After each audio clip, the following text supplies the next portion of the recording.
தனது தகப்பன் எப்படி வளர்க்க வேண்டும் என பாரதியார் ஒரு பாடல் மூலம் விளக்குகிறார். சற்று உன் முகம் சிவந்தால் மனது சஞ்சலமாகுதடி, நெற்றி சுருங்க கண்டால் நெஞ்சம் பதறுதடி, உன் கண்ணில் நீர் வழிந்தால் என் நெஞ்சில் உதிரம் கொட்டுதடி, என் கண்ணின் பாவை என்றோ கண்ணம்மா என் உயிர் நின்றதென்றோ என்ற பாரதியாரின் கூற்றை நினைவில் கொண்டு இங்கு வருகை தந்துள்ள அனைவரையும் வருக வருக என வரவேற்று ஒரு மாணவனின் வளர்ச்சிக்கு பெரிதும் தேவை கனிவா கண்டிப்பா என்ற தலைப்பில் இங்கு பேச வந்துள்ள அனைவரையும் வாழ்த்து கூறி துவங்கி வைக்கிறேன்.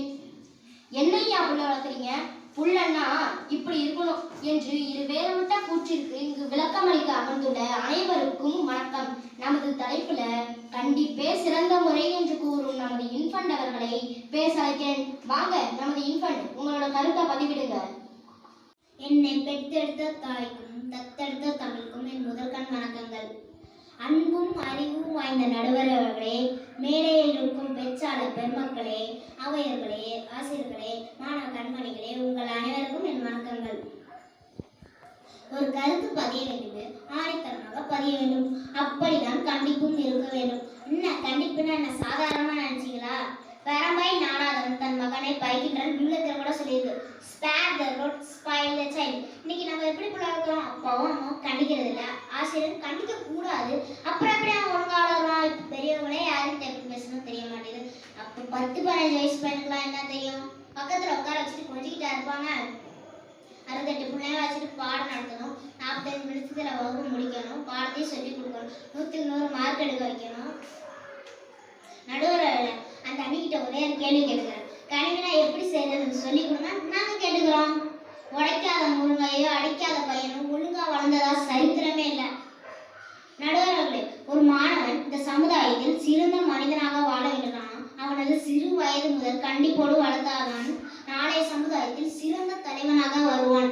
எனவே கண்டிப்பு தான் சிறந்த முறை என்று கூறி எனக்கு வாய்ப்பு கொடுத்த ஆசிரியர்களுக்கும் நடுவர்களுக்கும் மீண்டும் என்னை பெற்றெடுத்த தாய்க்கும் தத்தெடுத்த தமிழுக்கும் என் நன்றியை கூறி விடைபெறுகிறேன். நன்றி, வணக்கம். அவையாளர்கள் அனைவருக்கும் வணக்கம். எனக்கு முன்னாடி பேசின நம்ம இன்ஃபண்ட் அவர் ரொம்ப அருமையாக பேசினார். நல்லா குரலில் உயர்த்தி பேசினார். சில பேர் ரொம்ப புத்திசாலித்தனமாக பேசிவிட்டதாக நினைப்பாங்க. ஆணைக்கு அற்றம்னா குதிரைக்கு குற்றமா? என்ன பேசுறீங்க? இங்கே இவ்வளோ பிள்ளைங்க இருக்காங்க, ஆனால் என் காத்தே இல்லையே, ஆனால் அமைதியாக உட்காந்துருக்கீங்களே, எதனால? மிஸ் அடிப்பாங்க இல்லை கண்டிப்பாங்களா? அப்பதான் நாங்கள் பேசும்போதும் வார்த்தைக்கு வார்த்தை கை தட்டுறீங்களே, எதனால? அன்புனாலயா இல்லை கனிவினாலயா? இது தெரிலல. நம்ம இன்ஃபண்ட் என்ன சொல்ல வர்றாருன்னா, அடிக்கிற கை அணைக்கும் அப்படின்றாரு. இதை ஏன் எத்தனை நாளைக்கு தான் சொல்லி ஏமாத்துவீங்க? அடிக்காத கை அணைக்கும் போது தான் அந்த ருசி கூடுதலாக இருக்கும். இதை ஏன் எல்லாம் மறந்து விட்டு பேசுறீங்க? ஒரு விஷயம் சொல்றேன். அந்த காலத்துல ஒரு குடும்பம்னு எடுத்துக்கிட்டா சுமார் 10 பேராவது இருப்பாங்க. அம்மா, அத்தை, பாட்டி, சித்தி, சித்தப்பா, அத்தை, மாமா, தாத்தா, பாட்டி எல்லாரும் இருப்பாங்க. ஆனா ஒரு நாள் ஒரு அப்பா ஒரு பையனை அடிக்கும் போது அந்த பையனை பார்த்தோம் பாட்டியோ தாத்தாவோ சித்தியோ அத்தையோ அரவணைப்பாங்க. அதனால வன்மம் அவனுக்கு வராது. அரவணைக்கவும் ஆறுதல் சொல்லவும் ஏகப்பட்ட பேர் இருக்காங்க. நான் இன்னைக்குன்னு எடுத்துக்கிட்டா ஒரு குடும்பத்துல அம்மா அப்பா தவிர வீட்டுல வேற யாருமே இல்லை. வேலைக்கு போக வேண்டிய சூழல். அப்புறம் அந்த குழந்தை என்னதான் பண்ணோம்? காலம் மாறிடுச்சு என்று சொல்ற வாழ்ற மாணவர்களே, அன்பினாலும் கனிவினாலும் மட்டுமே நல்வழிப்படுத்த முடியும் என்று கூறி விடைபெறுகிறேன். நன்றி, வணக்கம். அவையோர்களே, ஆண்டவர்களே, சான்றோர்களே, எனது அருமை மாணவர்களே, உங்கள் அனைவருக்கும் இனிய காலை வணக்கங்கள்.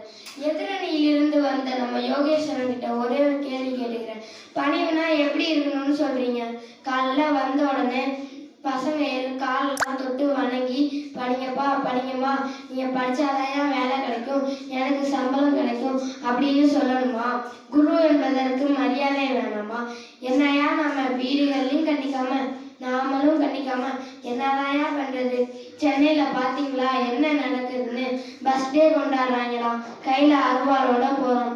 மாணவன் என்ற பெயருக்கு மாண்பு மிக்கவன் என்று அர்த்தம். மாணவர்களே, இல்லாத மாணவர்களே, இந்த சமூகம் மேல் உருவாக்க வேண்டும். 10th படிக்கிற மாணவர்களுக்கு கண்டிப்பாக சில கட்டுப்பாடுகள் இருந்தே ஆக வேண்டும். இல்லைன்னா எப்படி புள்ள வளர்க்கறது? நான் ஒரு கேள்வி கேட்கிறேன். 8:30 மணிக்கு பள்ளிக்கூடம்னா 8:30க்கு வரணுமா வேணாமா? இதுக்கு பதில் சொல்லுங்க. நீங்க ஒரு புள்ள 8:45 மணிக்கு வருதுன்னு வச்சுக்கோங்க. மாமா தாயே இப்பயாச்சும் வந்தியே, நீ ஒரு 9 மணிக்கு வந்திருக்க கூடாதா அப்படின்னு நான் கேட்கறது. இப்படிலாம் நம்ம புள்ள வளர்த்தா நம்ம பிள்ளைங்க எப்படி வளரும்னு நீங்க நினைக்கிறீங்க? இதுக்கு நீங்களே ஒரு பதில் சொல்லுங்க. வாய்ப்புக்கு நன்றி கூறி விடைபெறுகிறேன். நன்றி, வணக்கம். இங்கு கூடியிருக்கும் ஆசிரியர் பெருமக்களுக்கும் மாணவ செல்வங்களுக்கும் வணக்கம். நம்ம இன்ஃபன்ட் பேசும்போது சொன்னாரு, பெருமை நாடாலும் தன் மகனை பகைக்கின்றான். அதாவது spare the rod spoil the chain விவிலியத்துல இருக்குன்னு அவர் சொன்னாரு.